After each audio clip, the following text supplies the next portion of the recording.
Good day. My name is Warren Black. I am an engineer and project management practitioner who has a keen interest in the effective governance of capital projects, particularly in large-scale environments. During my career, I have been fortunate enough to work with and observe some of the largest project types and singular projects in the natural resources sector. The biggest being my current engagement, a $30 billion LNG mega project on the east coast of Australia. This presentation aims to sum up my learnings as to a practical approach to developing and enabling an intelligent risk management framework in a large-scale project environment in a simple, learning-friendly manner. So why am I so interested in the risk-intelligent governance of large-scale projects? Will allow me to set the scene. We live on a planet of just over 6 billion people. Our planet's population has doubled in the last 100 years, and within the next 50 years, we will more than likely be living on a planet of 9 billion people. That's 9 billion people who will need an unlimited supply of food, shelter, power, and communications in order to prosper.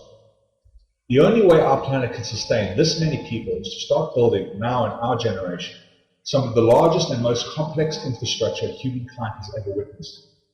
Consider a future need for cities that can safely house more than 20 million people, buildings over 200 stories high, high-speed rail networks spanning across continents, superhighways going under mountains and over oceans, natural gas pipelines thousands of miles long, underground mines more than 10 miles deep, and fibre optic communication networks which span the entire globe and even into outer space. The point being, if humankind wishes to survive and thrive beyond the next 50 years, we need to become experts in successfully delivering large-scale projects now. Unfortunately, the brutal reality of large, complex projects is that they are risky. The larger the project, the more likely it will fail to be delivered on time and within budget. In fact, leading industry research suggests that as many as 70% of the global projects over $300 million will fail to meet their original time, cost, and quality objectives. It is the sheer magnitude, complexity, and longer delivery times of these projects, combined with fluctuating market conditions and a worldwide shortage of critical resources, which have significantly increased the risk profiles and uncertainty surrounding such large-scale projects. This, of course, poses a severe dilemma for project investors. After all, why would you want to invest in a project if there is a 70% chance it will fail to come in on time and under budget? Thus, if we are to attract more project investors and hence enable more large-scale projects, we need to assure our investors that our projects are risk intelligent. This presentation aims to outline a simple and structured approach to promoting intelligent risk practices within large-scale project environments, and thereby increasing the potential for the project to be delivered successfully, as observed in my role as a project practitioner across a broad range of major project environments. I believe that when developing and enabling risk intelligence within a large-scale project environment, the following 6 principles should be embraced. Principle 1. Define your investor's risk appetite. Risk appetite is the amount of risk the project's investors are willing to accept in pursuit of objectives. It is a strategic philosophy that ensures all operational behaviors and decision-making are engaged within the realms of approved tolerance criteria. Hence, a significant enabler of all project performance and risk management has got to be the investor's stated risk appetite, as this will be the guiding masthead that helps determine what is acceptable risk and what is not in every strategic decision and tactical activity from here on out. How can a project possibly manage its risk if nobody has defined what risk is? Remember, what is unacceptable to some is completely acceptable to others.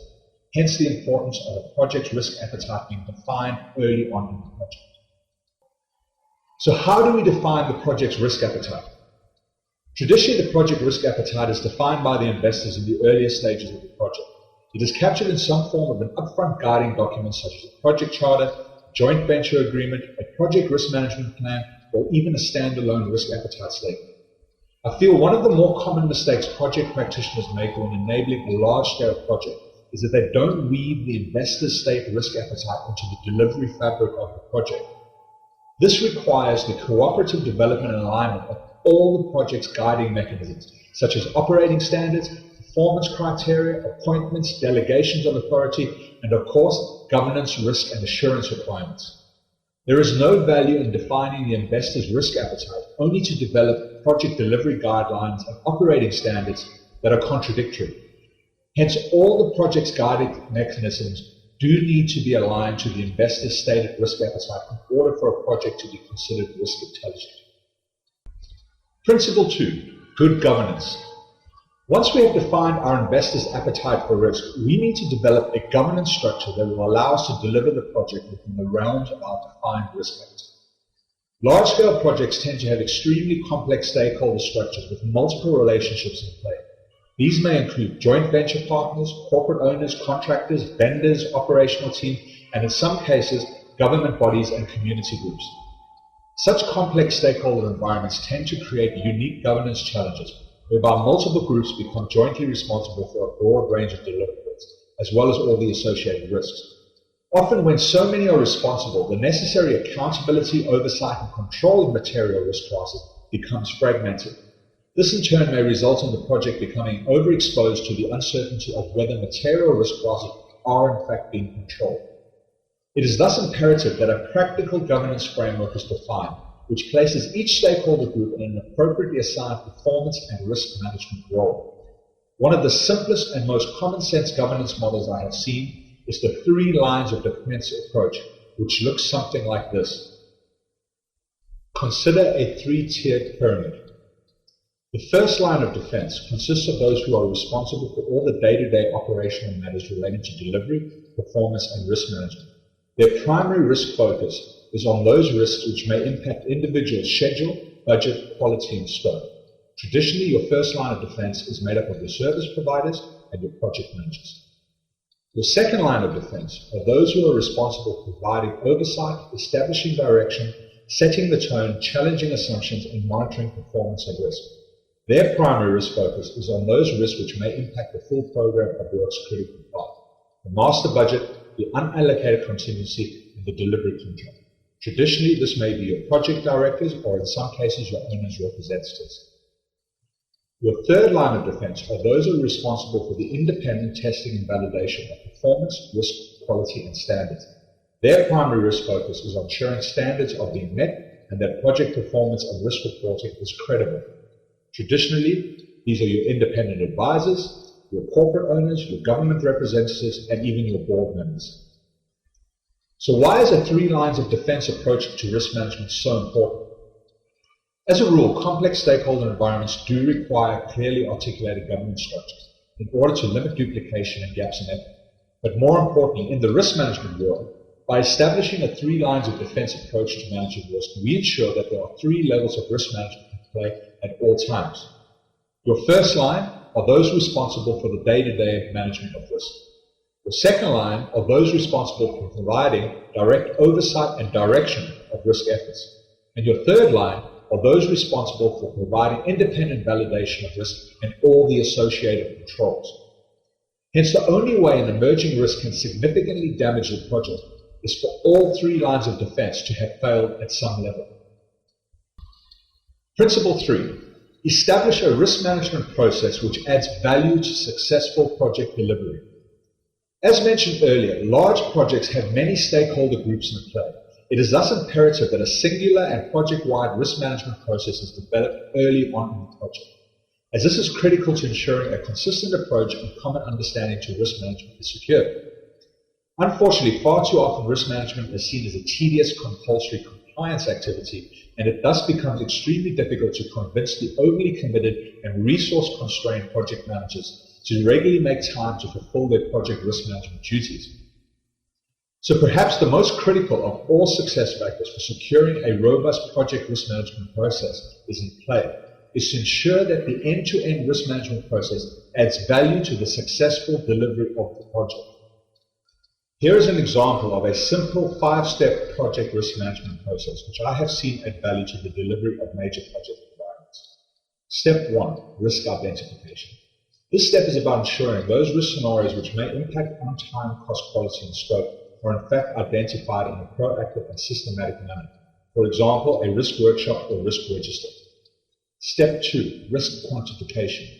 This step is about defining the magnitude, i.e. the likelihood and consequence, of the identified risk in line with the project's stated risk appetite. Step 3. Risk control. This step is about doing something proactive to control the identified material risk and may include action planning, control assessments, reporting, and in some cases escalation to the project leadership or contingency management. Step 4, contingency management. Most large projects have a contingency pot of unallocated capital to deal with unplanned costs and schedule slippages that may result from risks that come to bear, i.e. those project risks which couldn't be controlled. Hence, this step is about calculating and managing the true value at risk of those project risks which are almost certain to occur. The idea being that when the risk does eventually materialize, there is adequate capital available to resolve and address the risk. Step 5, change management. This step is about ensuring that when risks do in fact come to bear, i.e. those that weren't controlled, any necessary changes to the base budget and schedule are done in an investor-approved manner. Often this may actually involve developing a business case or justification of some sort that gets presented to the project's investment committee for approval. The reason this 5-step project risk management process is so effective is because risk management is empowered to be the basis of the change approval process. That is, projects cannot get any requested changes to budget, schedule, or scope approved without first justifying to the project's most senior leadership how it is they attempted to control the risks which eventually led to the necessary change revisions in the first place. Hence, this process makes the individual risk management efforts that much more visible to the project's most senior leadership, and so by default, project practitioners are forced to make their risk management duties that much more serious.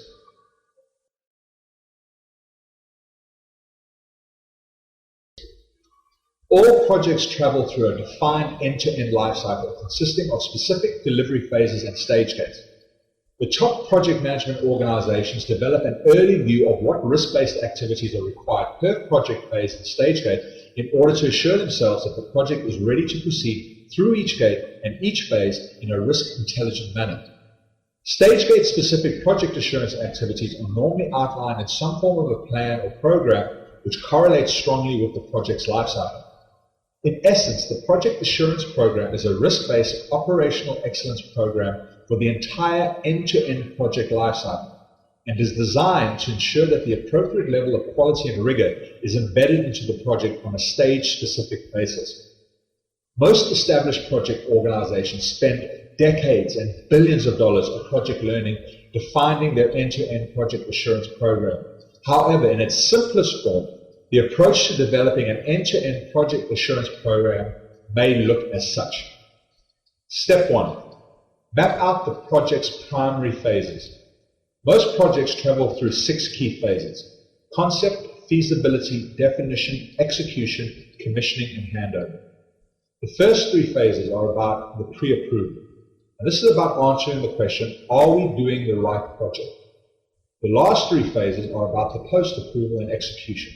And this is about answering the question, are we doing the project right? Once we understand what our primary project phases are, we need to define the objective of each phase. And this is about asking the following questions. What must go right in order to succeed within this phase? What critical success factors are necessary? What are the mission-critical disciplines required? Once we understand that, we're then in a position to identify the material risks per phase. This is about answering the following questions. What may prevent us from achieving our defined objectives? What are the known threats? What are the industry exposures? What are the black swan events that might catch us out? Once we have a reasonable understanding of the potential risks we can incur in this phase, we're then in a position to determine the necessary controls. And that's about asking what standards and policies do we require in this objective? What system and processes should be in place? What tools and infrastructure are required? What behaviors and culture should we promote? Once we understand what our control framework should look like, we're then in a position to define the required assurance activities for this particular phase. That's about asking the questions, how do we assure ourselves the risks are in fact being controlled? So what monitoring mechanisms do we need in place? What testing and validation do we need to undergo? What reporting and escalation systems should be in place? What continuous improvement we require? Once we understand that for a particular phase, we need to repeat the exact same 4 steps for every phase in the project. Now, this is not an easy function. This takes a bit of time and it's quite complex. But once we've done it, we've achieved a number of things. We've defined our delivery objectives. We've defined our project's risk universe. We've defined our project's control framework. and we've defined our project's assurance framework. Although the presented slide represents a simplistic and one-page view to building a project assurance program, the reality is that it takes months, possibly even years, to develop such a framework for a large project. Most established project organizations are continually refining their project risk understanding as well as their necessary project control, and hence their project assurance approach is continually evolving. The reason such a project assurance program is an important enabler of risk intelligence in large-scale projects is because it maps out on a phase-specific basis what risk management controls and assurance activity are required in each stage of the project to successfully deliver the stage and ultimately the project. Ineffective stage gate assurance and related decision-making often results in carryover legacy issues which burden the project for the remainder of its life cycle. Allowing a project to pass from one stage to another without adequate assurance being completed in that phase is a fatal flaw. Principle 5. Enable a project culture of greater awareness and accountability. The importance of culture in managing risk cannot be understated. Culture is the way we do things. It is the looking glass through which we view the world, and it is the style in which we choose to operate. Hence, it goes without saying that the project culture influences the way project stakeholders view and manage risk. I've always believed you can have the best risk management systems, processes, and standards in the world, but if the user culture is flawed, then they will all just find ways to get around the systems and procedures, and the net result would be damaging. Equally, flawed systems don't seem to matter that much when the culture is empowered and proactive. In fact, in my experience, the less supportive and aligned the culture, the more time and effort project officers have to commit to enforcing all the rules. Hence, the project leadership needs to promote the appropriate culture to complement the necessary standards and processes that enable risk intelligence. Within every project, there are a number of dynamics that drive behavior and in turn influence the culture. These dynamics need to be designed and performance managed to ensure they promote the right culture. Such dynamics may include the investor's stated risk appetite, leadership behavior, visibility, and focus, values and internal standards, training and empowerment programs, systems and infrastructure, performance management, incentives and remuneration, empowerment levels, communication, transparency and access to information, working conditions, and even labor term. The point being, if you want to enable risk intelligence within a project, you need to ensure the mechanisms which drive project behavior are aligned accordingly. Principle 6. Seek out independent validation of mission-critical data and controls. Independent validation is the need to independently test and verify the most critical elements of project success. This may include project designs, base schedules, performance reports, risk data, internal controls, and the like. The idea here is for the project investors to be assured by an independent source that the performance and risk information they are being submitted is valid, and that the project controls in place are in fact effective to successfully deliver the project and manage risks. This is not to say that project investors should treat their appointed project delivery personnel as suspicious or fraudulent, but rather that project investors should recognize the constraints their delivery teams operate within and adopt an approach of trust but verify for all mission-critical information presented to them. In most large capital projects, internal resources are stretched and struggle to consistently deliver the necessary performance and control assessment in a diligent and credible manner. Furthermore, the potentially damaging impacts of project reporting phenomena such as optimism bias, siloed opinion, and sole judgment are well known to the more experienced project investors. Hence, to mitigate these negative phenomena, risk-intelligent project investors need to seek out independent validation over and above the assurance provided by their appointed project teams. Independent assurance is thus a vital enabler of long-term project success. Let us now go back to the 3 lines of defense model and consider how independent assurance works in that model. As you will recall, the 3rd line of defense consists of those stakeholders who are responsible for the independent testing and validation of key delivery criteria such as performance, risk, quality, and standards. 3rd line validation and assurance may come in many forms such as technical assurance, program assurance, quality assurance, risk assessments, readiness reviews, internal control audits, subject matter reviews, joint venture reviews, and the like. The key here is to ensure that someone independent of the project, who is not aligned to nor employed by the project delivery teams, conducts these reviews in order to assure the investors of the true project status. So there you have it. 6 simple principles to enabling risk intelligence in large-scale projects. 1. Define the investor's risk appetite. 2. Good governance. 3. A risk management process which adds value to project delivery. 4. Risk-based program assurance. 5. Enable a supportive risk culture. 6. Seek out independent validation of the information and controls that matter. In closing, I would just like to add, history has proven that fortune favors the brave. So mankind needs to take on riskier and more complex projects in order to survive and thrive beyond the next 50 years. But equally, we also need to learn to execute these projects in a safe, sustainable, and risk-intelligent manner. I hope this helps. Thank you.